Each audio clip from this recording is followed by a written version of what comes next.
Monsieur Desrosiers, vous avez sûrement entendu, vu les réactions de Norbert Morin concernant le palais de justice de Montmagny. Vous, de votre côté, vous en pensez quoi?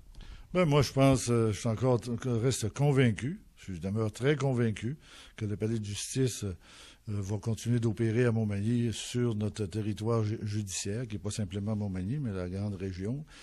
Et c'est obligatoire, c'est un service de proximité, ça irait complètement à l'encontre du développement du territoire. Je vois pas un politicien qui veut dire qu'on va faire l'occupation du territoire, puis on va le dégarnir de ses institutions. On est quand même une ville de proximité qui offre les services à une population. Je ne veux pas créer de jalousie avec d'autres endroits, mais quand on est chanceux des fois d'avoir une ville de proximité qui nous permet d'avoir certains services. On a un hôpital, un cégep, des polyvalentes, des services gouvernementaux. Puis il y a des décisions qui ont été prises au niveau de certains ministères, puis c'est pas la ville de Montmagny ni la MRC qui a fait de la prospection mais c'était une réorganisation à l'interne, puis c'est pas nous qui provoque ça.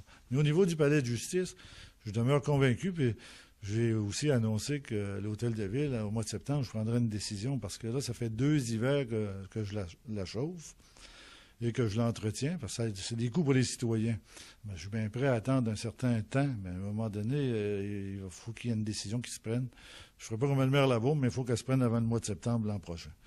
Parce qu'à ce moment-là, ils devront se relocaliser dans un autre secteur, puis les coûts seront peut-être pas les mêmes, puis je permettrai au gouvernement puis à l'ensemble des payeurs de taxes de réduire la facture. Donc, j'espère que le gouvernement va savoir profiter de l'occasion et de rénover le palais de justice de façon adéquate pour nous permettre de l'opérer. Parce que la problématique du palais de justice, il peut être là, mais il faut qu'il soit là pour être capable d'avoir des causes aussi importantes.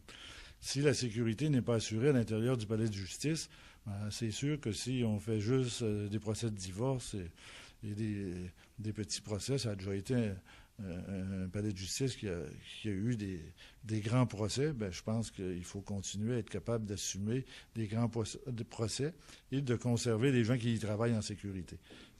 Donc, M. Desrosiers, je comprends bien, au mois de septembre, si encore rien n'est décidé, ça sera l'occasion de peut-être recommenter le tout?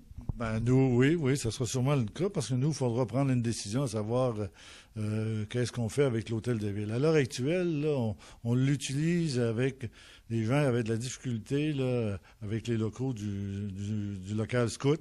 On les a relocalisés dans l'hôtel de ville parce que la bâtisse est là.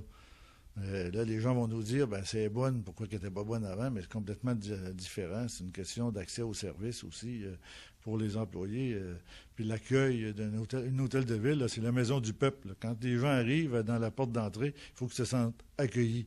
Donc ici, on est capable de jouer ce rôle-là.